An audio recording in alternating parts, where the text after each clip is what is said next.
जी classes में आपका स्वागत है। आज हम दृष्टि के वैज्ञानिक परिदृश्य पर चर्चा करेंगे। यह करेंट अफेयर की 8वीं सीरीज है। आइए देखते हैं। देखिए, चंद्रयान 4 मिशन को मंजूरी। 18 सितंबर 2024 को प्रधानमंत्री नरेंद्र मोदी की अध्यक्षता में केंद्रीय मंत्रिमंडल ने चंद्रयान 4 को मिशन को मंजूरी प्रदान की है।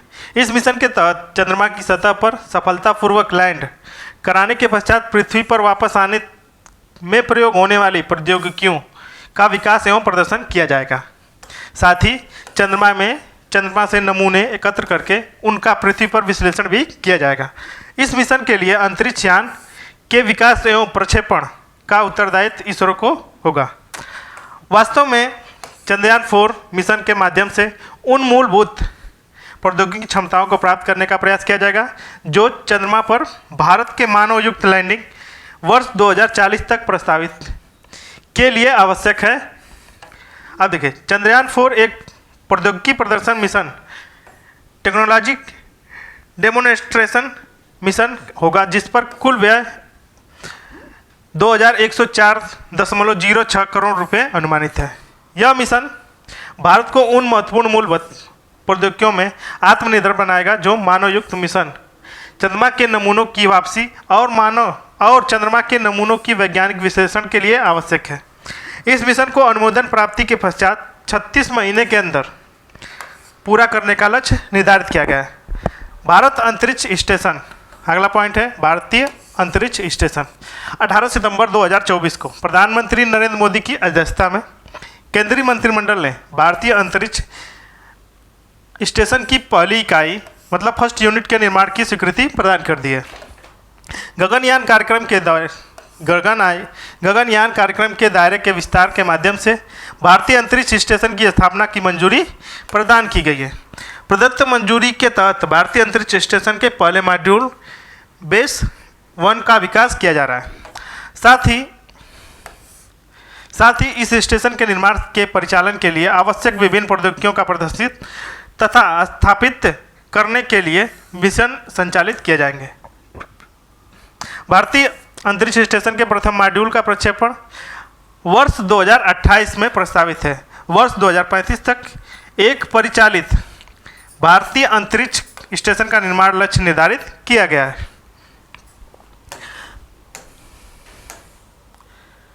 भारतीय अंतरिक्ष स्टेशन के एक राष्ट्रीय अंतरिक्ष आधारित सुविधा होगी जो सूक्ष्म गुरुत्व आधारित वैज्ञानिक अनुसंधान एवं प्रौद्योगिकियों विकास की गतिविधियों को प्रोत्साहन देगी। ज्ञातव्य है कि वर्ष 2040 तक भारतीय मानव युक्त चंद्र मिशन को प्रक्षेपित करने का लक्ष्य निर्धारित किया गया है। अब देखिए, वीनस आर्बिटर मिशन 18 सितंबर 2024 को प्रधानमंत्री नरेंद्र मोदी की अध्यक्षता में केंद्रीय मंत्रिमंडल ने वीनस आर्बिटर मिशन को स्वीकृति प्रदान की है। यह मिशन पृथ्वी के सबसे निकट स्थित ग्रह अर्थात वीनस शुक्र ग्रह के वैज्ञानिक अन्वेषण हेतु लॉन्च किया जाएगा। इस मिशन के निम्न प्रमुख उद्देश्य हैं: शुक्र ग्रह के वायुमंडल और भूविज्ञान के संबंध में बेहतर समझ को विकसित करना। दूसरा है शुक्र ग्रह के सघन वायुमंडल की जांच करना तथा बड़ी मात्रा में वैज्ञानिक डाटा को उत्पन्न करना। तीसरा है शुक्र ग्रह के वायुमंडल पर सूर्य के प्रभाव का पता लगाना। अब देखिए, इस मिशन के लिए अंतरिक्ष यान के विकास और उसके प्रक्षेपण का उत्तरदायित्व इसरो पर होगा। इस मिशन का प्रक्षेपण वर्ष 2028 प्रस्तावित है। इस मिशन के लिए 1236 करोड़ रुपए का कोष की मंजूरी प्रदान की गई है। इसमें से 834 करोड़ रुपए अंतरिक्ष यान पर खर्च किए जाएंगे। अब देखिए, शुक्र ग्रह प्रमुख वैश्विक मिशन मैरिनर 2, यह पृथ्वी से परे किसी अन्य ग्रह के अन्वेषण के लिए पहला सफल मिशन था। यह अमेरिकी मिशन 14 दिसंबर 1965 को शुक्र ग्रह के निकट से होकर गुजरा था। दूसरा है मैगेलन। 4 मई 1989 को प्रक्षेपित नासा का मैगेलन शुक्र ग्रह की पूरी तरह सतह की छवियां लेने में प्रथम अंतरिक्ष यान था। अब देखिए, वीनस एक्सप्रेस 9 नवंबर 2005 को प्रक्षेपित यह पहला यूरोपीय अंतरिक्ष यान था जिसने शुक्र ग्रह की कक्षा में प्रवेश किया था। अब देखिए चौथा, DAVNCI deep atmospheric Venus investigation and noble gases chemistry and imaging. NASA के इस मिशन का प्रक्षेपण वर्ष 2030 में प्रस्तावित है। इसी तरह Veritas Venus initiative radio science and InSAR topography and spectroscopy, यह भी नासा का भविष्य में प्रक्षेपित किया जाने वाला एक मिशन है। अब देखिए अगली पीढ़ी के लिए उपग्रह प्रक्षेपण यान। 18 सितंबर 2024 को प्रधानमंत्री नरेंद्र मोदी की अध्यक्षता में केंद्रीय मंत्रिमंडल ने अगली पीढ़ी के प्रक्षेपण यान के विकास को मंजूरी प्रदान की है। NGLV new generation launch vehicle NGLV के विकास की मंजूरी प्रदान की है। इसरो ने LVM-3 प्रक्षेपण यान की वर्तमान निहित भार क्षमता मतलब पेलोड कैपेबिलिटी को तुलना में NGLV की नीति भार क्षमता 3 गुनी होगी। LVM की क्या होगी? 3 गुनी होगी, जबकि इसकी लागत LVM-3 की तुलना में मात्र 1.5 गुनी ही होगी। अब देखिए साथ ही NGLV एक पुनर्प्रयोज्य प्रक्षेपण यान होगा जो कम लागत में अंतरिक्ष तक पहुंच को सुनिश्चित कर सकेगा। NGLV पृथ्वी की निम्न कक्षा लो अर्थ ऑर्बिट में अधिकतम 30 टन तक वजनी निहित भार को स्थापित करने में सक्षम है। साथ ही इस रॉकेट के प्रथम चरण का पुनर्प्रयोग किया जा सकेगा। अब देखिए उल्लेखनीय है कि वर्तमान में भारत ने 10 टन वजनी उपग्रह को पृथ्वी के लो अर्थ ऑर्बिट में प्रक्षेपित करने के लिए प्रक्षेपण यानों का विकास पर आत्मनिर्भरता प्राप्त कर लिए। साथ ही भारत 4 टन तक के वजनी उपग्रह भूतुल्यकालिक अंतरण कक्षा में लॉन्च करने के लिए सक्षम है। उपग्रह उपयुक्त क्षमताओं वर्तमान में कार्यशील PSLV, GSLV, LVM-3 तथा SSLV जैसे प्रक्षेपण यानों के माध्यम से भारत को प्राप्त हुई है। NGLV परियोजना को भारतीय उद्योग की अधिकतम भागीदारी के साथ क्रियान्वित किया जाएगा। NGLV एक उच्च पेलोड आधार लागत प्रभावी पुनर्प्रयोज्य और व्यावसायिक रूप से व्यवहार प्रक्षेपण यान होगा। NGLV की 3 विकासात्मक उड़ानें D1, D2, D3 आयोजित की जाएंगी। NGLV के विकासात्मक चरण को 96 माह अर्थात 8 वर्ष पूरा करने में लक्ष्य निर्धारित किया गया है। अब देखिए पोलरिस डॉन मिशन 10 सितंबर 2024 को नासा के फ्लोरिडा में स्थित कैनेडी स्पेस सेंटर से पोलरिस डॉन मिशन का प्रक्षेपण सफलतापूर्वक संपन्न हुआ। इस मिशन को स्पेसएक्स के फाल्कन 9 रॉकेट द्वारा ड्रैगन अंतरिक्ष यान के माध्यम से प्रक्षेपित किया गया। इस मिशन के तहत एक 4 सदस्यीय नागरिक दल को अंतरिक्ष में भेजा गया था जो निम्नवत है। पहला है जेरेट इसाकमैन मिशन कमांडर, दूसरा है स्कॉटमैन पोटिट, तीसरा है सारा गिलिस, चौथा है अन्ना मेनन। ज्ञातव्य है कि Jared Isaacman Shift four payment Inc नामक अमेरिकी कंपनी के संस्थापक एवं CEO हैं। Jared Isaacman Shift four payment Inc नामक अमेरिकी कंपनी के संस्थापक एवं CEO हैं। इन्होंने इस मिशन की वित्त पोषित भी किया है। लगभग 5 दिनों तक पृथ्वी की कक्षा का चक्कर लगाने के बाद पोलरिस डॉन मिशन के अंतरिक्ष यात्री 15 सितंबर 2024 को पृथ्वी पर वापस आ जाएगा। पोलरिस डॉन मिशन के अंतरिक्ष यात्रियों ने कई ऐतिहासिक उपलब्धियां प्राप्त की हैं जो निम्नवत हैं। इस मिशन के दौरान अंतरिक्ष यात्रियों द्वारा पहली व्यावसायिक स्पेस वॉक को पूरा किया गया है। स्पष्टतः यह गैर पेशेवर अंतरिक्ष यात्रियों की द्वारा की गई यह प्रथम स्पेस वॉक थी। यह स्पेस वॉक पृथ्वी से लगभग 190 × 700 किलोमीटर की ऊंचाई पर स्थित एक दीर्घ वृत्ताकार में 17,500 मील प्रति घंटे की गति से यात्रा के दौरान संपन्न हुई। अंतरिक्ष में निर्वात की स्थिति में स्पेस वॉक की संचालित करने में स्पेसएक्स द्वारा EVA स्पेस सूट को अंतरिक्ष यात्रियों की मदद की। इस मिशन के दौरान उड़ान भरते समय अंतरिक्ष यात्रियों को पृथ्वी की कक्षा में सर्वाधिक ऊंचाई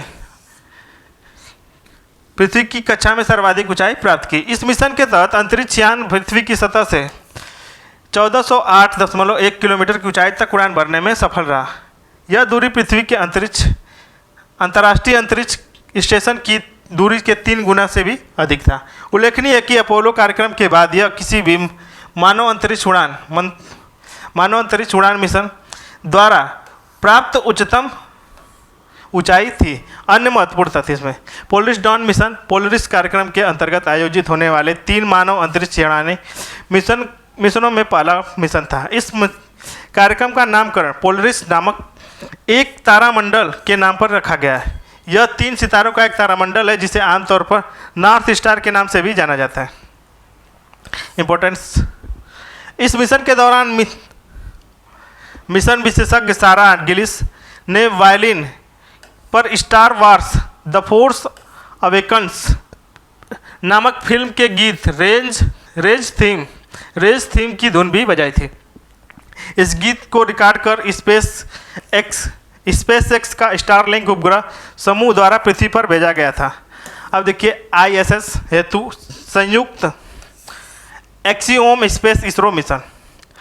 अगस्त 2024 में जारी विज्ञप्ति के अनुसार अमेरिकी कंपनी एक्सियोम स्पेस ने भारतीय अंतरिक्ष अनुसंधान संगठन इसरो के साथ ऐतिहासिक अंतरिक्ष उड़ान समझौते पर हस्ताक्षर किए। इस समझौते के तहत एक्सियोम मिशन 4 के माध्यम से एक भारतीय अंतरिक्ष यात्री को अंतर्राष्ट्रीय अंतरिक्ष स्टेशन पर भेजा जाएगा। एक राष्ट्रीय मिशन असाइनमेंट बोर्ड इस मिशन के लिए प्राइम और बैकअप मिशन पायलट के रूप में 2 गगन यात्रियों की सिफारिश की है। इसमें group captain Shubhanshu Shukla prime और ग्रुप कैप्टन प्रशांत बालकृष्णन नायर बैकअप के तौर पर शामिल किए गए हैं। एक बहुपक्षीय चालक दल संचालन पैनल द्वारा उपयुक्त 2 क्रू सदस्यों को अंतर्राष्ट्रीय स्टेशन हेतु उड़ान भरने के लिए अंतिम मंजूरी प्रदान की जाएगी। इस प्रस्तावित मिशन के दौरान प्राप्त अनुभव भारतीय मानव अंतरिक्ष कार्यक्रम के लिए लाभकारी सिद्ध होंगे। अब देखिए अगला है गगनयान 4 नामित अंतरिक्ष यात्री। फरवरी 2024 में प्रधानमंत्री नरेंद्र मोदी ने गगनयान मिशन हेतु 4 अंतरिक्ष यात्रियों को एस्ट्रोनॉट विंग्स प्रदान किए गए। इस मिशन हेतु 4 नामित अंतरिक्ष यात्री हैं। प्रशांत बालकृष्णन नायर, दूसरे हैं अजीत कृष्णन, तीसरे हैं अंगद प्रताप और चौथे हैं शुभांशु शुक्ला। अब देखिए मिशन RSUMI 24 अगस्त 2024 को भारत विश्व में पहली बार एक पुनर्प्रयोग hybrid rocket reusable hybrid rocket का एक मोबाइल लॉन्चर द्वारा प्रक्षेपित किया गया। इस मिशन को मिशन RSUMI नाम दिया गया। इस मिशन को तमिलनाडु के एक तटीय गांव थिरुविंदथाई से लॉन्च किया गया। इस मिशन के तहत RSUMI नामक एक पुनर्प्रयोग हाइब्रिड रॉकेट एक उपकक्षीय प्रक्षेप पथ पर प्रक्षेपित किया गया। इस मिशन के तहत RSUMI 1 रॉकेट 3 क्यूब उपग्रहों और 50 PICO उपग्रहों को माध्य समुद्र स्तर से अधिकतम ऊंचाई तक लेकर गया। यह उपग्रह वैश्विक तापमान और जलवायु परिवर्तन अनुसंधान संचालित करने के उद्देश्य से डाटा एकत्र करेंगे। उल्लेखनीय है कि यह रॉकेट एक जेनेरिक ईंधन आधारित हाइब्रिड मोटर और विद्युत चालित पैराशूट से सुसज्जित है। यह एक पर्यावरण अनुकूल रॉकेट है जो पूरी तरह आतिशबाजी एवं TNT से मुक्त है। उल्लेखनीय है कि यह रॉकेट में तरल एवं ठोस ईंधन प्रमोदक प्रणाली दोनों प्रकार का प्रयोग किया गया है, जिसकी क्षमता में सुधार और परिचालन लागत में कटौती करने में मदद मिलेगी। ज्ञातव्य है कि इस मिशन को माइलस्वामी अन्नादुरई के मार्गदर्शन में लॉन्च किया जाएगा। The moon man of India की उपाधि से विभूषित अन्नादुरई UR राव उपग्रह केंद्र बेंगलुरु में पूर्व निदेशक हैं। यह मिशन के दौरान महानिदेशक डॉक्टर आनंद मेघालिंगम स्पेस जोन्स इंडिया के संस्थापक एवं सीईओ थे। उल्लेखनीय है कि चेन्नई तमिलनाडु में स्थित स्पेस जोन इंडिया ने मार्टिन ग्रुप के सहयोग से रॉकेट का विकास किया है। उल्लेखनीय है कि फरवरी 2023 में स्पेस जोन इंडिया ने निजी क्षेत्र द्वारा विकसित भारत के प्रथम हाइब्रिड साउंडिंग रॉकेट को लॉन्च कर ऐतिहासिक उपलब्धि प्राप्त की है। इस रॉकेट को तमिलनाडु के चेंगुलपट्टू जिले में स्थित पट्टीपुलम गांव से लॉन्च किया गया। इस रॉकेट को doctor APJ Abdul Kalam satellite launch vehicle 2023 के तहत लॉन्च किया गया। अब देखिए SSLV D3 EOS 08 मिशन 16 अगस्त 2024 को SSLV की तीसरी विकासात्मक उड़ान का सफलतापूर्वक संपन्न हुई। इस उड़ान के साथ SSLV का विकासात्मक चरण भी पूर्ण हो गया है। उल्लेखनीय है कि 7 अगस्त 2022 को SSLV की पहली विकासात्मक उड़ान संपन्न हुई थी, जबकि 10 फरवरी 2023 को SSLV की द्वितीय विकासात्मक उड़ान संपन्न हुई थी।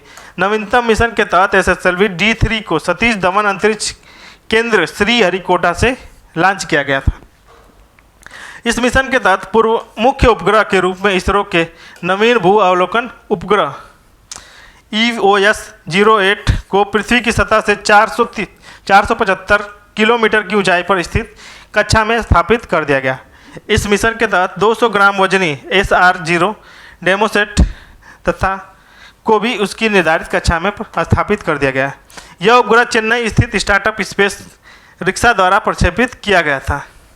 स्पेस रिक्शा द्वारा यह उपग्रह अपने साथ 2 पायलटों को लेकर गया।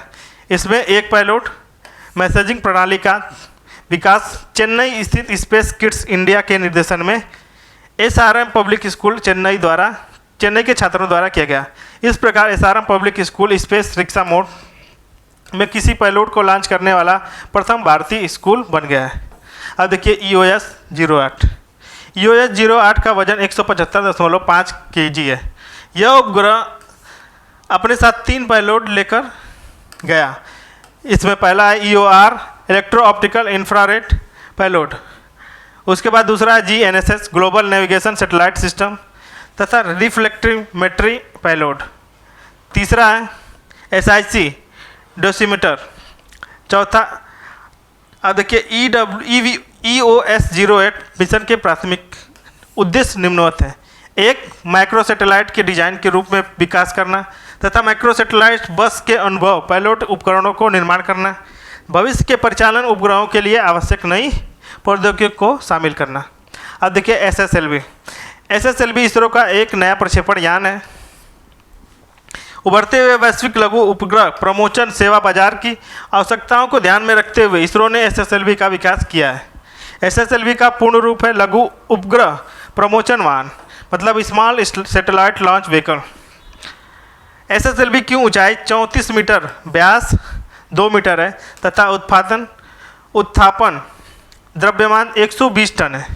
यह 10 से 500 kg भार तक छोटे सूक्ष्म एवं नैनो उपग्रह को 500 किलोमीटर की ग्रही कक्षा में प्रमोचित करने के लिए सक्षम है। SSLV एक त्रिचरणीय रॉकेट है जिसके सभी चरण ठोस प्रमोदक युक्त हैं। अब देखिए अगला है पुष्पक, इसरो का पुनर्प्रयोज्य प्रक्षेपण यान। 23 जून 2024 को भारतीय अंतरिक्ष अनुसंधान संगठन इसरो ने अपने पुनर्प्रयोज्य प्रक्षेपण यान RLV रीयूजेबल लॉन्च व्हीकल को अवतरण परीक्षण मतलब कि लैंडिंग एक्सपेरिमेंट सफलतापूर्वक संपन्न किया है। इस रॉकेट का लैंडिंग प्रक्षेपण की श्रृंखला का यह तीसरा और अंतिम परीक्षण था। इस परीक्षण का आयोजन वैमानिक परीक्षण क्षेत्र ATR aeronautical test range Chitradurga Karnataka में किया गया। उल्लेखनीय है कि इस पुनर्प्रयोज्य रॉकेट का प्रथम लैंडिंग परीक्षण मिशन RLV LEX 01 2 अप्रैल 2023 को संपन्न हुआ था, जबकि द्वितीय लैंडिंग परीक्षण मिशन RLV LEX 02 22 मार्च 2024 को आयोजित किया गया था।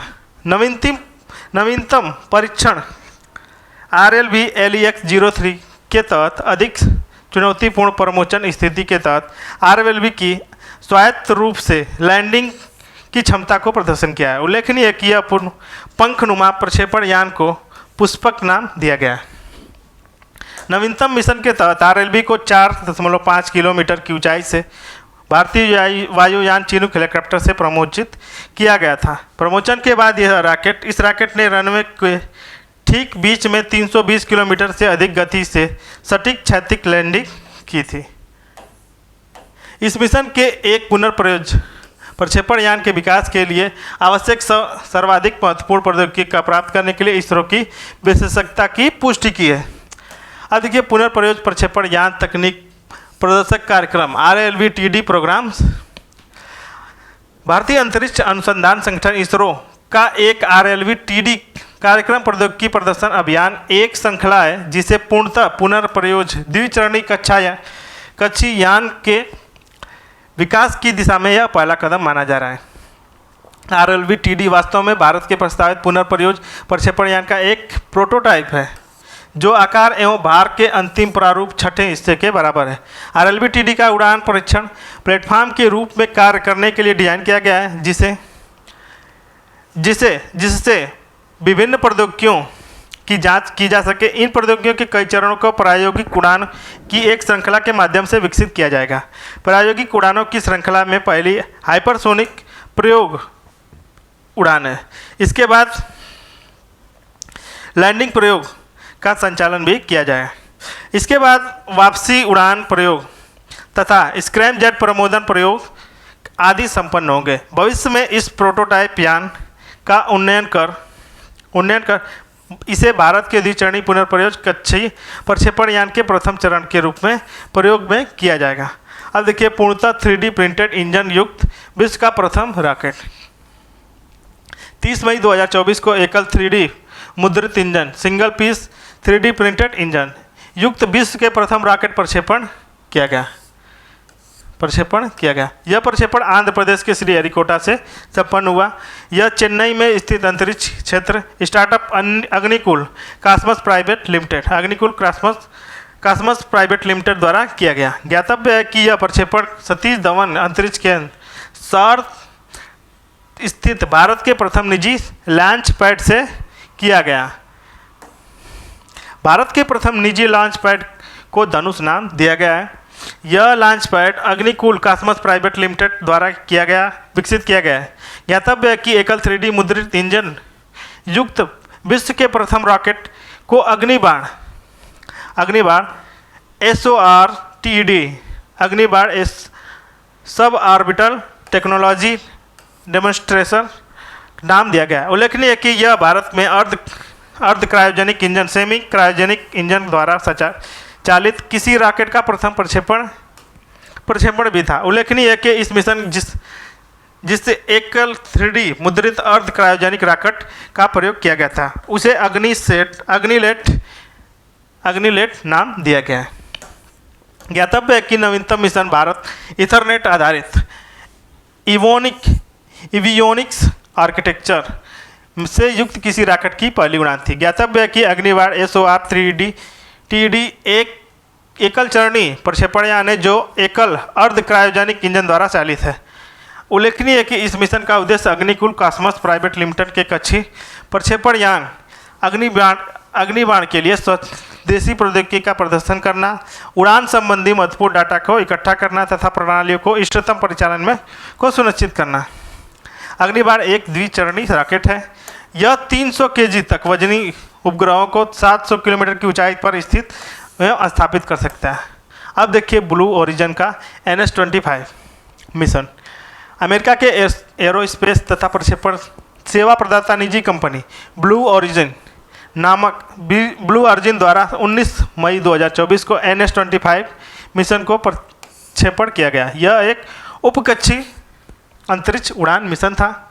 यह न्यू शेपर्ड कार्यक्रम के तहत 7वां मानव उड़ान मिशन भी था। इस मिशन के तहत 6 अंतरिक्ष यात्रियों को अंतरिक्ष में भेजा गया था जिसमें भारत के एक उद्यमी पायलट गोपी थोटाकुरा को भी शामिल किया गया। गोपी थोटाकुरा भारत के पहले अंतरिक्ष नागरिक पर्यटक बन गए। ये राकेश शर्मा के बाद अंतरिक्ष की यात्रा करने वाले दूसरे भारतीय नागरिक हैं। ज्ञातव्य है कि न्यू शेपर्ड ब्लू ओरिजिन का पूर्णतः पुनर्प्रयोज उपकक्षीय रॉकेट है। अब देखिए भारत का द्वितीय अंतरिक्ष पोर्ट। हाल ही में प्रधानमंत्री नरेंद्र मोदी ने कुलशेखरपट्टिनम में भारत के द्वितीय अंतरिक्ष पोर्ट का शिलान्यास किया है। उल्लेखनीय है कि कुलशेखरपट्टिनम तमिलनाडु के थूथुकुडी जिले में स्थित एक तटीय गांव है। भारत का द्वितीय अंतरिक्ष पोर्ट 24 महीनों के भीतर पूरी तरह कार्यशील हो जाएगा। यह एक गैर सरकारी उद्यमों की अंतरिक्ष गतिविधियों का संवर्धन करेगा। इस स्पेस पोर्ट का उपयोग छोटे उपग्रहों को पूर्व निर्धारित करने में स्थापित करने के लिए SSLV small satellite launch vehicle के प्रक्षेपण में किया जाएगा। ज्ञातव्य है कि आंध्र प्रदेश के श्रीहरिकोटा में स्थित सतीश धवन अंतरिक्ष केंद्र SDSC Satish Dhawan space centre सौर भारत के प्रथम अंतरिक्ष पोर्ट है। यह भारत सरकार का अंतरिक्ष विभाग का अंतर्गत भारतीय अंतरिक्ष अनुसंधान इसरो का एक प्रमुख केंद्र भी है। उल्लेखनीय है कि SDSC सौर विशाल भारतीय तटरेखा से घिरे उत्तरी अक्षांश पर भूमध्य रेखा के ठीक ऊपर स्थित है, जो एक विश्व के सबसे आदर्श प्रक्षेपण स्थलों में से एक बनाता है। अब देखिए 2005 EX-296 क्षुद्र ग्रह। हाल ही में अंतरिक्ष खगोलिक संघ इंटरनेशनल एस्ट्रोनॉमिकल यूनियन द्वारा प्रोफेसर जयंत मूर्ति के नाम पर क्षुद्र ग्रह का नामकरण करने की घोषणा की गई है। 2005 EX-296 नामक क्षुद्र ग्रह 2,15,884 जयंत मूर्ति नाम दिया गया है। IAU द्वारा अपने छोटे पिंडों के नामकरण के कार्य समूह working group of small bodies nominator के माध्यम से यह घोषणा की गई। उल्लेखनीय है कि IAU का कार्य समूह के सौर मंडल में स्थित सभी क्षुद्र ग्रहों, धूमकेतुओं तथा अन्य लघु पिंडों को आधिकारिक नाम प्रदान करने के लिए नामित एक निकाय है। क्षुद्र ग्रह 2,15,884 जयंत मूर्ति की खोज 2005 में की गई थी। इस क्षुद्र ग्रह को एरिजोना अमेरिका में स्थित किट पिक नेशनल ऑब्जर्वेटरी के माध्यम से किया गया था। अमेरिकी खगोलीविद MW बुई ने इसे खोजा था। यह क्षुद्र ग्रह मंगल और बृहस्पति के मध्य स्थित कक्षा में घूर्णन करते हुए प्रत्येक 3.3 वर्षों में सूर्य की एक परिक्रमा करता है। इसकी उपलब्धि के साथ प्रोफेसर जयंत मूर्ति भारतीय खगोल भौतिकी संस्थान के 2 पूर्व निदेशकों की श्रेणी में शामिल हो गया है, जिनके नाम पर किसी क्षुद्र ग्रह का नामकरण किया गया है। उल्लेखनीय है कि इसके पूर्व प्रोफेसर KM वेणुबापू के नाम पर किया गया था। 2596 वेणुबापू क्षुद्र ग्रह और प्रोफेसर JC भट्टाचार्य के नाम पर 8348 भट्टाचार्य तथा 1988 BX क्षुद्र ग्रह का नामकरण भी किया जा चुका है। प्रोफेसर जयमूर्ति भारतीय खगोल भौतिकी संस्थान से वर्ष 2021 में सेवानिवृत्त हुए हैं। अब देखिए स्टेटियो शिव शक्ति। हाल ही में ग्रही प्रणाली नामकरण प्लानेटरी सिस्टम नोमेनकल्चर के लिए अंतर्राष्ट्रीय खगोलीय संघ के कार्यकारिणी समूह चंद्रयान 3 के विक्रम लैंडर के लैंडिंग स्थल हेतु स्टेटियो शिव शक्ति नाम को मंजूरी प्रदान की गई है। ज्ञातव्य है कि 23 अगस्त 2023 को भारतीय अंतरिक्ष अनुसंधान इसरो ने चंद्रयान 3 के मिशन लैंडर मॉड्यूल को चंद्रयान की सतह पर सफलतापूर्वक लैंड कराने में सफलता प्राप्त की थी। चंद्रयान 3 का विक्रम लैंडर चंद्रमा की सतह पर जिस स्थान पर उतरा था, अब उसे शिव शक्ति के नाम से जाना जाएगा। यह घोषणा प्रधानमंत्री नरेंद्र मोदी द्वारा की गई है। स्थलीय नामकरण की तरह ग्रही नामकरण का उपयोग ग्रह या उपग्रह के सतह पर किसी आकृति चिन्ह को विशिष्ट रूप से पहचानने के लिए किया जाता है। ऐसा इसलिए किया जाता है कि ताकि उसकी आकृति चिन्ह का आसानी से पता लगाकर उसका वर्णन किया जा सके। ग्रहों और पिंडों की सतह पर पाई जाने वाली आकृतियां चिन्हों का नामकरण केवल तभी किया जा सकता है जब वैज्ञानिक दृष्टि से वे महत्वपूर्ण होते हैं और जब वे आकृति चिन्हों का नामकरण बड़े पैमाने पर वैज्ञानिक और मानचित्रण समुदाय के लिए उपयोगी होता है। अब देखिए विक्रम 1 के चरण चरण 2 का परीक्षण। 27 मार्च 2024 को Skyroot Aerospace private Limited द्वारा विक्रम 1 प्रक्षेपण यान के द्वितीय चरण का सफलतापूर्वक परीक्षण किया गया है।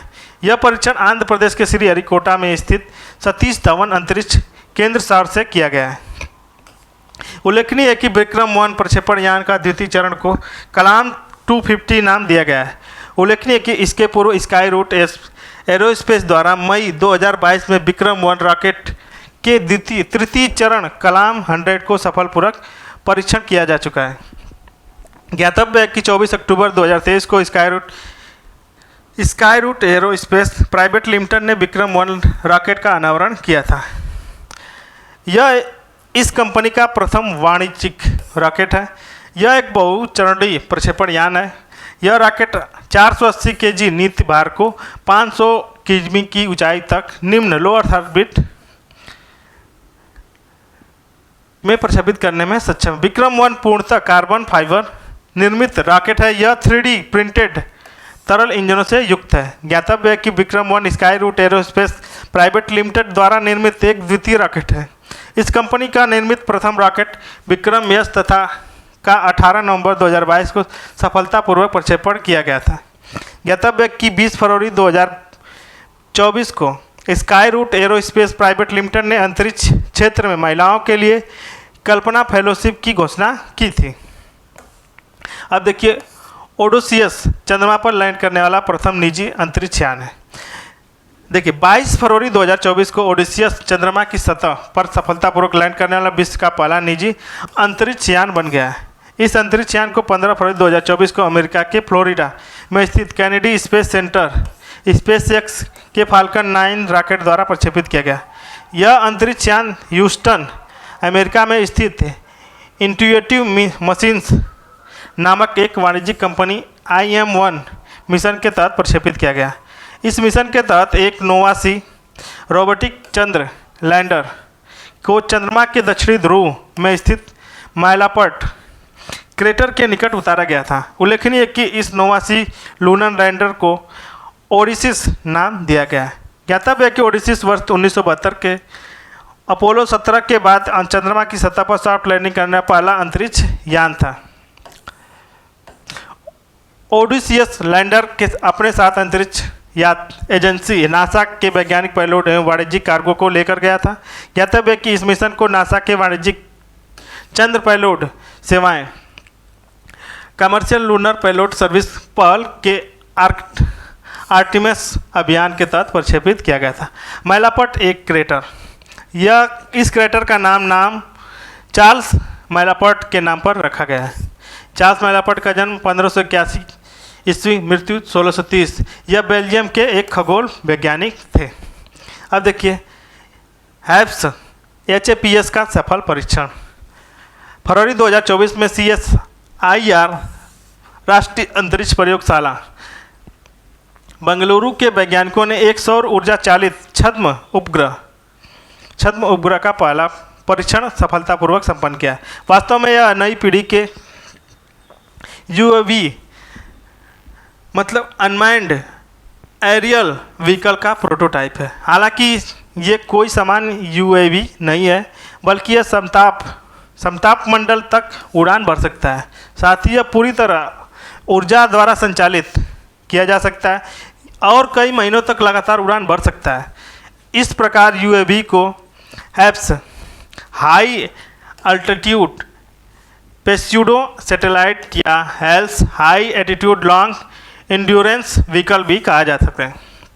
उल्लेखनीय है कि हैप्स को अंतरिक्ष में पृथ्वी की परिक्रमा करने वाले ग्रहों और वायुमंडलों के कम ऊंचाई पर उड़ने एवं भरने वाले ड्रोन के मध्य उपस्थित अंतराल को कम करने के लिए डिजाइन किया गया है। उल्लेखनीय है कि सद्य परीक्षण कर्नाटक के चित्रदुर्ग में स्थित चल्लकेरे में किया गया।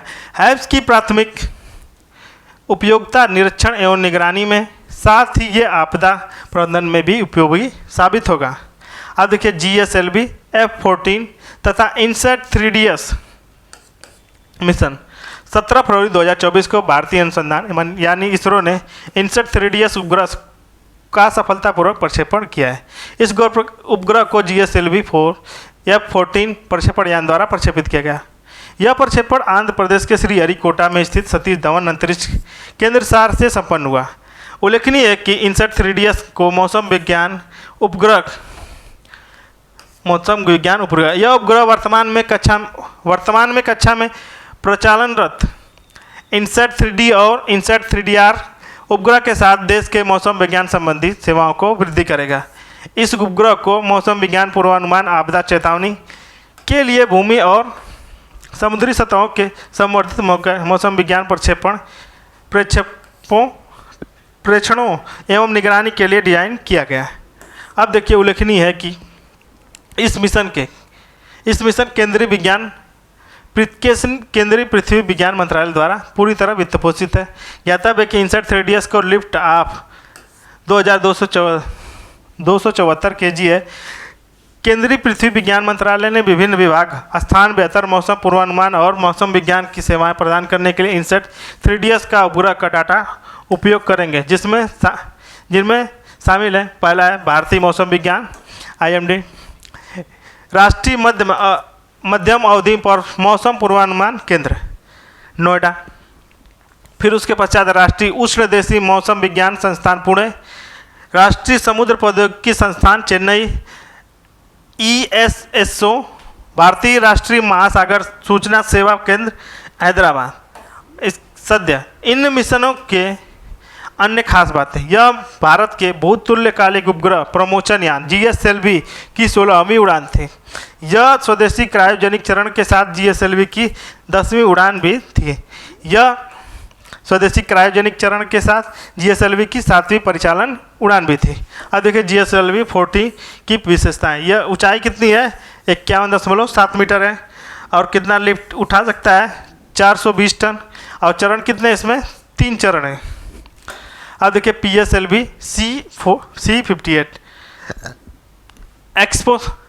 एक्सपोसेट मिशन 1 जनवरी 2024 को भारतीय अंतरिक्ष अनुसंधान अर्थात इसरो ने PSLV C-58 के माध्यम से एक्सपोसेट उपग्रह को प्रक्षेपित किया है। PSLV C-58 ने श्रीहरिकोटा में स्थित सतीश धवन अंतरिक्ष केंद्र सार से उड़ान भरी है। एक्सपोसेट को पूर्व की ओर निम्न झुकाव कक्षा में स्थापित कर दिया गया है। यह PSLV की कुल 60वीं उड़ान थी। साथ ही यह PSLV DL संस्करण की 4थी उड़ान भी थी। एक्सपोसेट का पूर्ण रूप है एक्सरे ध्रुवणमापी उपग्रह। यह इसरो का पहला ऐसा वैज्ञानिक उपग्रह है जो खगोलीय स्रोतों एक्स-रेज उत्सर्जन के अंतरिक्ष आधारित ध्रुवीकरण मापन में अनुसंधान हेतु समर्पित है। यह उपग्रह पृथ्वी की निम्न कक्षा में निम्नलिखित दो वैज्ञानिक पेलोडों को लेकर गया था। इसमें पोलिक्स है और एस्पेक्ट। अब देखिए, पोलिक्स का विकास रमन अनुसंधान संस्थान बेंगलुरु द्वारा किया गया है, जबकि एक्सपेक्ट को UR राव उपग्रह केंद्र अंतरिक्ष खगोल विज्ञान समूह ने विकसित किया है। पोलिक्स पेलोड एक एक्स-रे ध्रुवणगामी के रूप में कार्य करता है, जिसे 8 से 30 केवी के ऊर्जा बैंड के अंतर्गत खगोलीय प्रेक्षण के लिए डिजाइन किया गया है। पोलिक्स का प्राथमिक उद्देश्य एक्सपोसेट मिशन के नियोजित 5 वर्षीय जीवन काल के दौरान विभिन्न श्रेणी के चमकीले खगोलीय स्रोतों का निरीक्षण करना है। ज्ञातव्य है कि पोलिक्स मध्यम एक्स-रेज ऊर्जा बैंड में पहला ऐसा पेलोड है जो विशेष रूप से पोलरिमेट्री मापन के लिए समर्पित है। एक्सपोसेट उपकरण 0.8 से 15 केवी के ऊर्जा रेंज में स्पेक्ट्रोस्कोपिक जानकारी प्रदान करेगा। एक्सपोसेट के सफल प्रक्षेपण के साथ भारत ब्लैक होल, न्यूट्रॉन जैसे तारों जैसे खगोलीय स्रोतों का अध्ययन करने के लिए एक वेधशाला प्रक्षेपित करने वाला दूसरा देश बन जाएगा। इसके पूर्व अमेरिकी अंतरिक्ष एजेंसी नासा ने 2021 में इमेजिन एक्स-रेज पोलीमेट्री एक्सप्लोरर मिशन को प्रक्षेपित किया था। सद्य मिशन के तहत इसरो ने एक्सपोसेट को अंतरिक्ष में स्थापित करने के बाद बाद भी PSLV C58 का चौथे चरण को सक्रिय रखकर उपयोगिता का प्रदर्शन किया है। इस PSLV कक्षी प्रायोगिक मॉड्यूल 3 को नामकरण दिया गया है। POEM 3 के माध्यम से स्टार्टअप शिक्षण एवं संस्थानों के इसरो ने 10 नए अन्य पेलोडों को अंतरिक्ष में भेजा गया है, जो इनका विवरण निम्नवत है। इसमें देखिए क्रम, एक तरफ उपग्रह दिया है, दूसरी तरफ संबंधित संस्थान है। पहला है RSEM, radiation shielding and experimental module. यह किसने संबंधित संस्थान का take me to space Hyderabad द्वारा संबंधित है। इस तरह वेस्टसेट है, वीसेट मतलब women engineer satellite, Lal Bahadur Shastri महिला प्रौद्योगिकी संस्थान त्रिवेंद्रपुरम केरल में। अब देखिए विलीप सेट 0, KG सौम्या प्रौद्योगिकी संस्थान मुंबई द्वारा किया गया है। चौथा है green impulse transmitter GITA, green impulse transmitter. अब देखिए InSpecity space laboratories limited Thane द्वारा। अब देखिए पांचवा है ध्रुव स्पेस प्राइवेट लिमिटेड, किसको, लीप को। और जिससे रुद्र को कौन कर रहा है, Bellatrix aeronautical space private limited Bengaluru. इसी तरह Arka 200 Bellatrix aerospace private limited Bengaluru. DEX को भारतीय अनुसंधान प्रयोगशाला अहमदाबाद। और FCPC को विक्रम साराभाई अंतरिक्ष केंद्र त्रिवेंद्रपुरम। और 10वां है सिलिकॉन आधारित उच्च ऊर्जा सेल विक्रम साराभाई अंतरिक्ष केंद्र त्रिवेंद्रपुरम द्वारा। अब देखिए नासा का साइकी अंतरिक्ष लॉन्च। 13 अक्टूबर 2023 को नासा का साइकी अंतरिक्ष यान लॉन्च किया गया है। नासा के साइकी अंतरिक्ष यान को स्पेसएक्स के फाल्कन हैवी रॉकेट द्वारा प्रक्षेपित किया गया। इस अंतरिक्ष यान को फ्लोरिडा के कैनेडी स्पेस सेंटर द्वारा लॉन्च कॉम्प्लेक्स 39A से लॉन्च किया गया। साइकी अंतरिक्ष यान के साथ नासा का DSOC deep space optical communications नामक एक प्रयोग एक्सपेरिमेंट भेजा गया था। यह पहली बार चंद्रमा पर लेजर संचार का प्रक्षेपण करेगा। साइकी नासा का एक अंतरिक्ष मिशन है जिसे साइकी नाम से धातु समृद्ध क्षुद्र मेटल रिच एस्टेरॉयड के अध्ययन के रूप में प्रारंभ किया गया। यह नासा के प्रथम ऐसा मिशन है जो चट्टान एवं बर्फ से अधिक धातुओं से युक्त किसी क्षुद्र ग्रह का अध्ययन करेगा। साइकी अंतरिक्ष यान सौर विद्युत प्रणोदन द्वारा संचालित है। ज्ञातव्य है कि इस अंतरिक्ष यान के वर्ष 2029 के साइकी क्षुद्रग्रह तक पहुंचने का लक्ष्य निर्धारित किया गया है। अब साइकी क्षुद्रग्रह क्या है? साइकी क्षुद्रग्रह की खोज 1852 में इटालियन खगोल शास्त्री एनिबल डी गैस्पारिस द्वारा की गई थी। ज्ञातव्य है कि यह खोजा जाने वाला 16वां क्षुद्रग्रह था, जिससे कारण इसे 16 साइकी के नाम से भी कहा गया। इस क्षुद्रग्रह का नाम प्राचीन ग्रीक पौराणिक कथाओं में आत्मा की देवी के नाम पर रखा गया। ज्ञातव्य है कि अधिकांश क्षुद्रग्रह चट्टानी तथा बर्फीले होते हैं, परंतु क्षुद्रग्रह की चट्टान एवं बर्फ से अधिक धातु विद्यमान होते हैं। साइकी क्षुद्रग्रह मंगल एवं बृहस्पति के बीच मुख्य क्षुद्रग्रह पट्टी के बाएं भाग से सूर्य की परिक्रमा करता है।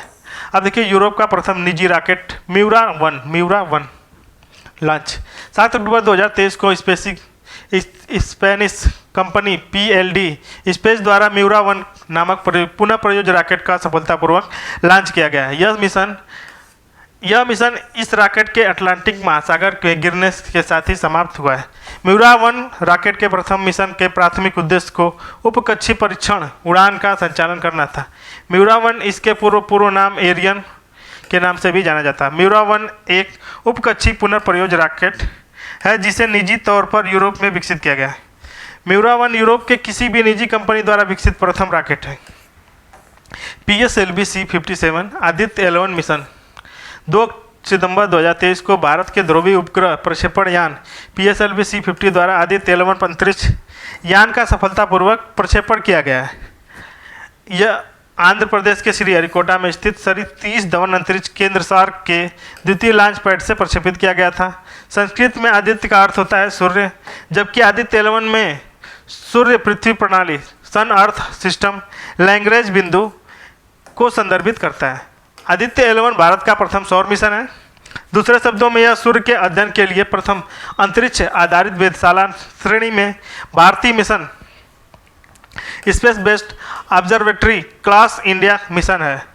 6 जनवरी 2024 को आदित्य 11 अंतरिक्ष यान को सूर्य पृथ्वी प्रणाली के प्रथम लैग्रेंजियन बिंदु चारों ओर के प्रभामंडल कक्षा होलो ऑर्बिट में स्थापित कर दिया गया। इस कक्षा का पृथ्वी से लगभग दूरी लगभग 1.5 मिलियन किलोमीटर है।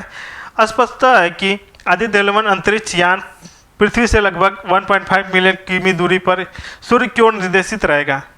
आदित्य 11 अंतरिक्ष यान न तो सूर्य पर न लैंड करेगा, न ही उसके निकट जाएगा। यह उपग्रह L1 बिंदु के चारों तरफ प्रभामंडल की कक्षा में स्थापित किए जाने का प्रमुख लाभ यह है कि इस स्थिति में वह उपग्रह बिना किसी आच्छादन यानी सूर्य के लगातार अवलोकन कर सकता है। अब लैग्रेंज बिंदु क्या है? लैग्रेंज बिंदु का नामकरण इटालियन फ्रेंच गणितज्ञ जोसेफ लुई लैग्रेंज के नाम पर किया गया। लैग्रेंज बिंदु अंतरिक्ष में स्थित ऐसे स्थल होते हैं जहां दो विशाल पिंडों जैसे पृथ्वी एवं सूर्य का संयुक्त गुरुत्वाकर्षण बल किसी छोटे पिंड जैसे अंतरिक्ष यान इनके पिंड गति करने के लिए आवश्यक अभिकेंद्र बल के बराबर होता है। इस कारण इन बिंदुओं पर स्थापित कोई पिंड इन दोनों खगोलीय पिंडों के संबंध अपेक्षाकृत स्थिर एवं संतुलन में रह सकता है। स्पष्ट है कि लैग्रेंज बिंदु ऐसे स्थान को कहते हैं जहां पर अगर कुछ स्थापित कर दिया जाए तो वह वहां पर स्थिर हो जाएगा और अपने स्थान पर बने रहने के लिए उसे दो विशाल खगोलीय पिंड जैसे पृथ्वी और सूर्य के गुरुत्वाकर्षण से नहीं जूझना होगा। दो विशालकाय पिंडों के किसी गुरुत्वाकर्षण प्रणाली जैसे सूर्य पृथ्वी प्रणाली के लिए लैग्रेंज बिंदुओं की कुल संख्या 5 होती है, जिसे L1, L2, L3, L4, L5 के रूप में निरूपित किया गया है। लैग्रेंज बिंदु L1 सूर्य पृथ्वी के मध्य स्थित होता है। लैग्रेंज बिंदु L1 की रणनीतिक स्थिति यह सुनिश्चित करती है कि आदित्य L1 सूर्य का निरंतर एवं निर्बाध रूप से अवलोकन कर सकता है। आदित्य L1 मिशन सूर्य के व्यवस्थित अध्ययन को संचालित करने के लिए अपने सात वैज्ञानिक पैलोडों को लेकर गया था। ये 7 पैलोड निम्नवत हैं।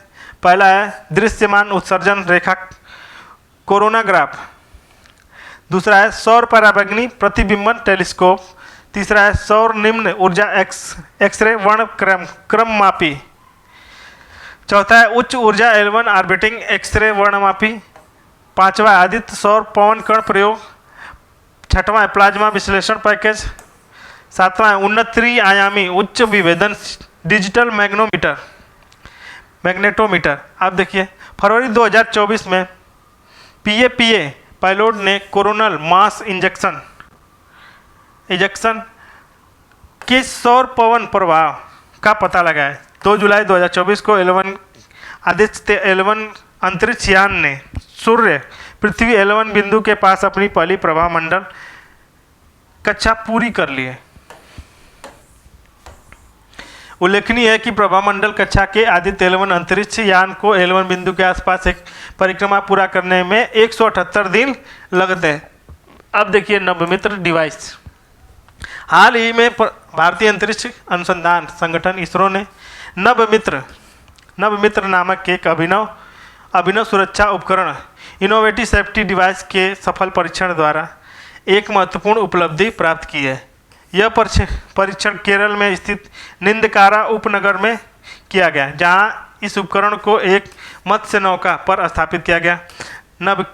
नवमित्र उपकरण के इसरो के अहमदाबाद में स्थित अंतरिक्ष अनुप्रयोग केंद्र द्वारा विकसित किया गया है। इस उपकरण को समुद्री यात्राओं के दौरान मछुआरों की सुरक्षा को सुधार करने के उद्देश्य से डिजाइन किया गया है।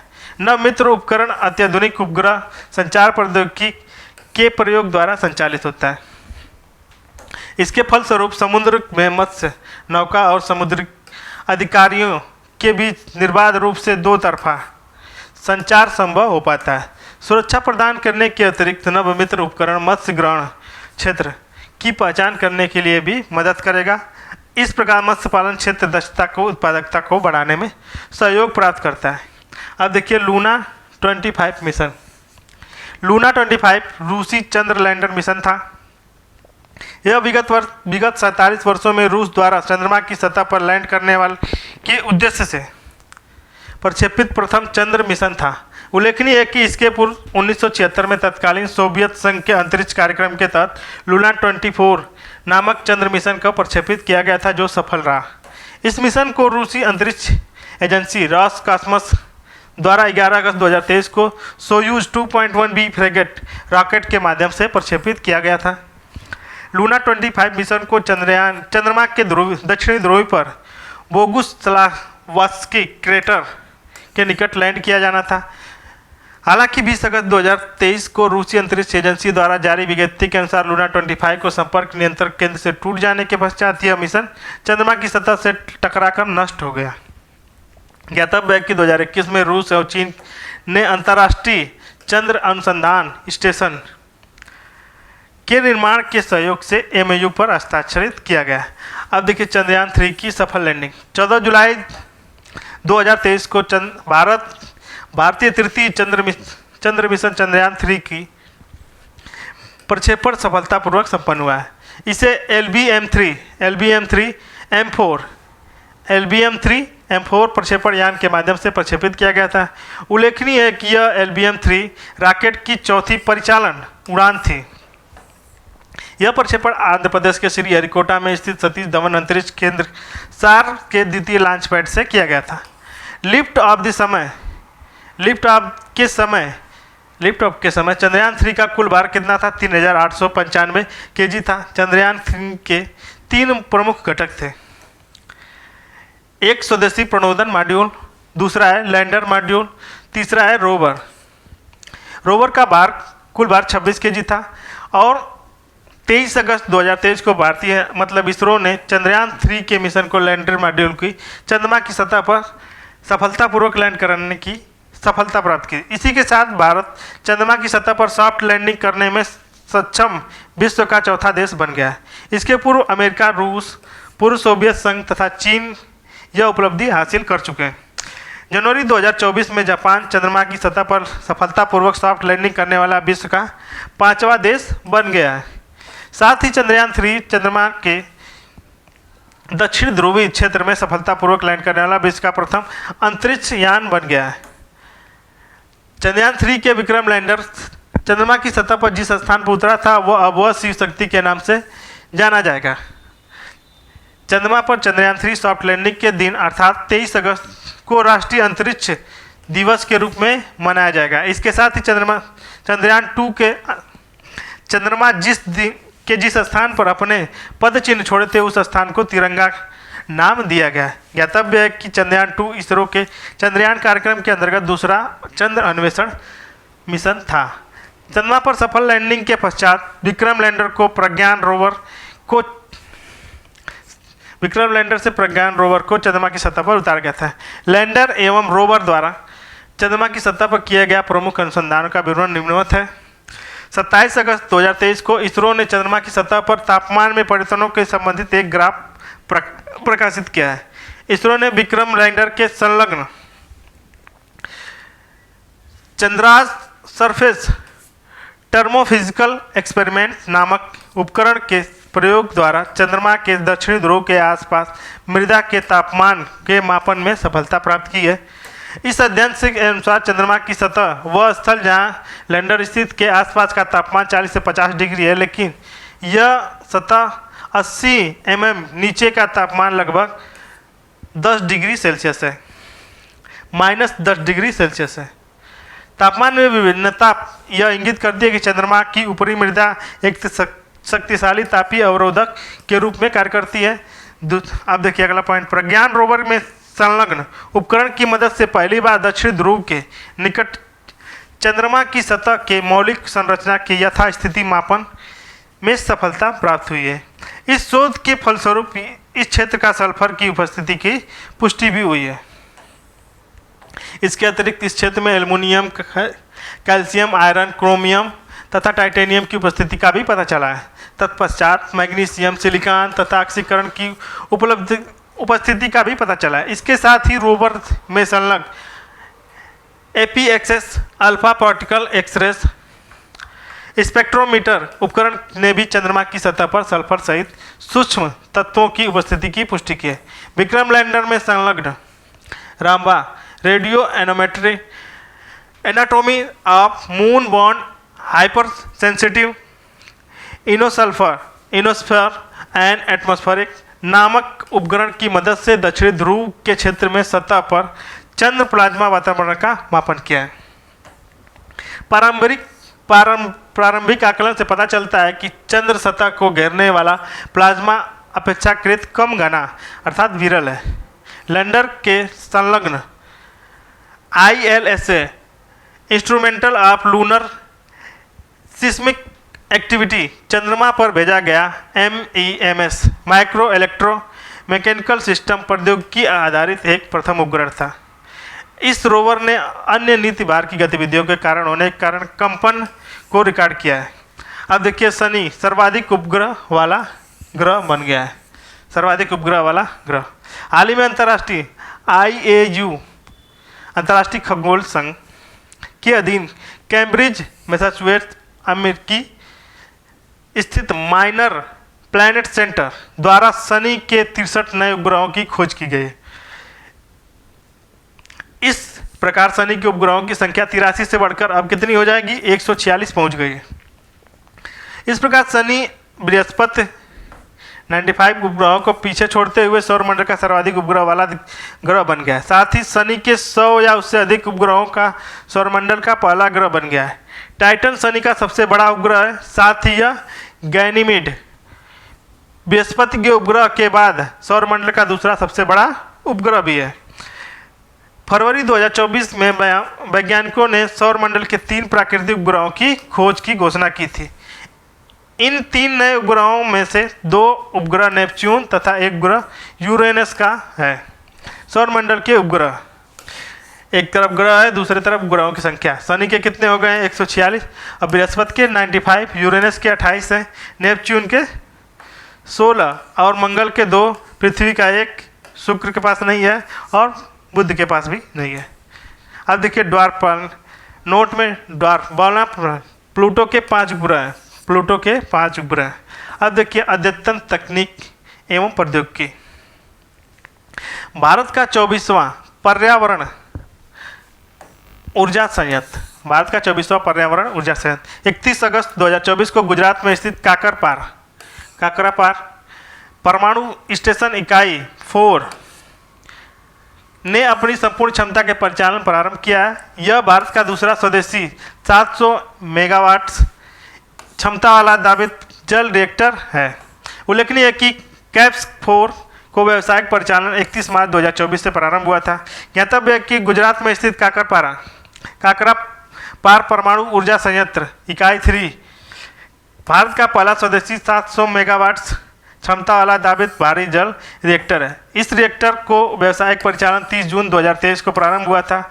यह अपनी तरह का पहला स्वदेशी 700 मेगावाट क्षमता का PHWR है, जिसे भारतीय वैज्ञानिकों के इंजीनियरों द्वारा डिजाइन किया है, जिसके घटकों और उपकरणों का निर्माण भारत की उद्यमों द्वारा किया जाएगा।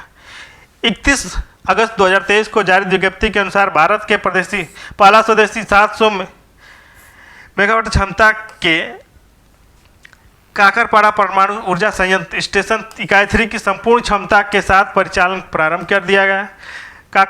काकरापार परमाणु ऊर्जा स्टेशन इकाई 4 का 24वां परमाणु ऊर्जा संयंत्र है। वर्तमान में भारत की कुल नाभिक की ऊर्जा क्षमता बढ़कर 8080 मेगावाट तक पहुंच गई है। अब उल्लेखनीय है कि काकरापार परमाणु ऊर्जा संयंत्र की पहली 2 इकाइयाँ कैप्स 1 कैप्स 2 की क्षमता 220 मेगावाट है। 19 सितंबर 2024 को भारत के तीसरे स्वदेशी दाबित भार जल रिएक्टर में पहली बार नियंत्रित विखंडन श्रृंखला अभिक्रिया से प्रारंभ हो गई है। ज्ञातव्य है कि राजस्थान परमाणु संयंत्र स्टेशन इकाई 7 भारत का तीसरा स्वदेशी 700 मेगावाट का PHWR है। यह रिएक्टर राजस्थान के चित्तौड़गढ़ जिले में रावत भाटा में स्थित है। अब देखिए अगला है ऐरावत, भारत का द्रुतगम सुपर कंप्यूटर है। ऐरावत भारत का द्रुतगम सुपर कंप्यूटर है। 1 जून 2024 को हैम्सबर्ग में स्थित विश्व के द्रुतगम सुपर कंप्यूटरों की टॉप 500 सूची जारी किया है। यह सूची का 63वां संस्करण है। इस सूची में अमेरिका के सुपर कंप्यूटर फ्रंटियर को विश्व का द्रुतगम मतलब नंबर 1 माना गया है। वास्तव में यह पहला एक्जा स्केल सुपर कंप्यूटर है। इस सुपर कंप्यूटर को HPL हाई परफॉर्मेंस लिनपैक्स स्कोर 1.206 एक्जाफ्लक्स है। यह सुपर कंप्यूटर अमेरिका में स्थित ओक रिज नेशनल लेबोरेटरी में स्थापित है। फ्रंटियर सुपर कंप्यूटर आर्किटेक्चर के प्रयोग द्वारा निर्मित है। यह सुपर कंप्यूटर AMD प्रोसेसर से लैस है। अब देखिए टॉप 500 सूची में 5 सुपर कंप्यूटर जून 2024। रैंक 1 में फ्रंटियर है अमेरिका का, जिसमें 1206 पेंटाफ्लक्स। दूसरा पे अरोरा अमेरिका का है 1012 पेंटाफ्लक्स। तीसरे पे ईगल अमेरिका का है 516 पेंटाफ्लक्स। चौथे पे फुगाकू जापान का 442 पेंटाफ्लक्स। अब पांचवा है लूमी फिनलैंड का है 379 पेंटाफ्लक्स। टॉप 500 नवीनतम सूची में भारत के 4 सुपर कंप्यूटरों को स्थान प्राप्त हुआ है। सूची के अनुसार CDOC पुणे में स्थापित ऐरावत PSAI वर्तमान में भारत का द्रुतगम सुपर कंप्यूटर है। यह इस समग्र सूची में 110वां स्थान प्राप्त हुआ है। इसकी अधिकतम संसाधन गति 8.50 पेंटाफ्लक्स है। Airavat PSAI super computer AI क्षमता से लैस है। इस सुपर कंप्यूटर को भारत सरकार की कृत्रिम बुद्धिमत्ता पर आधारित राष्ट्रीय कार्यक्रम के तहत स्थापित किया गया। उल्लेखनीय है कि भारत सरकार द्वारा $5 ट्रिलियन की अर्थव्यवस्था का लक्ष्य बनाने हेतु नीति आयोग के AI आधारित एक क्लाउड कंप्यूटिंग अवसंरचना के स्थापना का सुझाव दिया गया था। इस क्लाउड कंप्यूटिंग अवसंरचना का Airavat AI research analytics and knowledge assimilation नाम दिया गया है। CDOC पुणे में स्थित परम सिद्धि AI अधिकतम संस्थान गति कितना है 4.62 पेंटाफ्लक्स को टॉप 500 की नवीनतम सूची से 150वां स्थान प्राप्त हुआ है। भारत उष्णकटिबंधीय मौसम विज्ञान संस्थान पुणे में स्थापित प्रत्यूष को 500 टॉप 500 की सूची में 230वां स्थान प्राप्त हुआ है। राष्ट्रीय मध्यम अवधि के मौसम पूर्वानुमान केंद्र नोएडा में स्थापित मीर सुपर कंप्यूटर को टॉप 500 में 338वां स्थान प्राप्त हुआ है। अब देखिए राष्ट्रीय सुपर कंप्यूटर मिशन प्रमुख सुपर कंप्यूटर, एक तरफ सुपर कंप्यूटर दिया है, दूसरी तरफ संबंधित संस्थान है। इसमें परम रुद्र है, इसे SN बोस राष्ट्रीय मूल विज्ञान केंद्र कोलकाता द्वारा। अब देखिए परम कामरूप है IIT गुवाहाटी द्वारा, परम अनंत है IIT गांधीनगर द्वारा, परम पोरुल क्या है NIT तिरुचिरापल्ली द्वारा, और परम प्रवेगा क्या है IISc बेंगलुरु द्वारा। परम गंगा है IIT रुड़की द्वारा, परम शिवा है IIT BHU द्वारा, परम IIT खड़गपुर द्वारा, परम ब्रह्मा है IISER पुणे द्वारा। परम युक्ति है जवाहरलाल नेहरू उन्नति वैज्ञानिक अनुसंधान केंद्र बेंगलुरु द्वारा। परम संगणक IIT कानपुर द्वारा। परम सिद्धि है CDOC पुणे द्वारा। अब देखिए विश्व के सर्वाधिक शक्तिशाली MRI से मानव मस्तिष्क की छवियों का अनावरण। अप्रैल 2024 में विश्व के सर्वाधिक शक्तिशाली MRI स्कैनर आईसेल्ट ने मानव मस्तिष्क की पहली तस्वीर प्रदान की है। ज्ञातव्य है कि फ्रांस के शोधकर्ताओं द्वारा आईसेल्ट नामक इस सुपर MRI स्कैनर का निर्माण किया गया था, जो मानव मस्तिष्क की विस्तृत तस्वीरें लेने में सक्षम है। आईसेल्ट MRI स्कैनर विश्व की सर्वाधिक शक्तिशाली MRI मशीन है। फ्रांस में परमाणु ऊर्जा आयोग द्वारा विकसित इस मशीन का प्रारंभिक परीक्षण 2021 में एक कद्दू पंपकिन पर किया गया था। उल्लेखनीय है कि आईसेल्ट मशीन की चुंबकीय क्षेत्र की तीव्रता 11.7 टेस्ला है। ज्ञातव्य है कि अस्पतालों में उपयोग में की जाने वाली मानक MRI मशीन की चुंबकीय क्षेत्र की क्षमता 1.5 है से 3 टेस्ला के बीच होती है। आईसेल्ट जैसी शक्तिशाली MRI मशीन का मुख्य उद्देश्य है मस्तिष्क की रचना के बारे में हमारी समझ को परिष्कृत करना। आईसेल्ट MRI मशीन आमतौर पर अस्पतालों में प्रयोग की जाने वाली MRI मशीनों की तुलना में 10 गुना अधिक सटीकता से साथ छवियों को स्कैन करती है। यह तकनीक अल्जाइमर और पार्किंसन रोगियों को न्यूरो डिजेनरेटिव स्थिति के निदान एवं उपचार के लिए अति विस्तृत शारीरिक डाटा प्रदान करती है। एमआरआई का पूर्ण रूप है मैग्नेटिक रेजोनेंस इमेजिंग। एमआरआई का एक चीरफाड़ करने की प्रक्रिया के मुक्त इमेजिंग तकनीक है जो कि त्रिआयामी विस्तृत शारीरिक छवि उत्पन्न करती है। एमआरआई का प्रयोग बीमारियों का पता लगाने, निदान एवं उपचार की निगरानी के लिए किया जाता है। एमआरआई का एक प्रकार का स्कैनर है जो शरीर के अंदर की छवियां मतलब तस्वीरों को लेने के चुंबकत्व और रेडियो तरंगों को उपयोग करके चित्र करता है। अब देखिए दक्षिण पूर्व एशिया की प्रथम हाई स्पीड रेल का अनावरण। 2 अक्टूबर 2023 को इंडोनेशिया में दक्षिण पूर्व एशिया की प्रथम हाई स्पीड रेल का अनावरण किया गया है। इंडोनेशिया ने दक्षिण पूर्व एशिया की जिस हाई स्पीड रेल का अनावरण किया है उसे वूस नाम दिया गया। वूस का पूर्ण रूप है वाकू एमेट ऑपरेसी ऑप्टिमल सिस्टम हैबिट। इस परियोजना का मुख्य उद्देश्य चीन द्वारा वित्त पोषित किया गया था। ज्ञातव्य कि यह रेलवे परियोजना जकार्ता के पश्चिमी जावा प्रांत की राजधानी वाडुंग शहर में जोड़ती है। ज्ञातव्य कि इस हाई रेल स्पीड की विद्युत क्षमता के प्रयोग के कार्बन उत्सर्जन में कमी आएगी। उसकी गति लगभग 350 किलोमीटर प्रति घंटे होगी। ज्ञातव्य है कि वर्तमान में भारत की ऐसी कोई रेल संचालित नहीं है जिसकी अंतर्राष्ट्रीय मानकों के अनुसार हाई स्पीड रेल के रूप में वर्गीकृत किया जा सके। वर्तमान में Mumbai Ahmedabad high speed rail परियोजना भारत के स्वीकृत एकमात्र हाई स्पीड रेल परियोजना है। भारत में चिन्हित 7 हाई स्पीड रेल कॉरिडोर। पहला है दिल्ली लखनऊ वाराणसी, वाराणसी पटना, दूसरा वाराणसी पटना हावड़ा, तीसरा है दिल्ली जयपुर उदयपुर उदयपुर अहमदाबाद, दिल्ली चंडीगढ़ लुधियाना जालंधर और अमृतसर, पाँचवा है मुंबई नासिक कानपुर और छठवां है मुंबई पुणे हैदराबाद और सातवां है चेन्नई बेंगलुरु मैसूर। अब देखिए इसको हम कल करते हैं। आज के लिए इतना ही।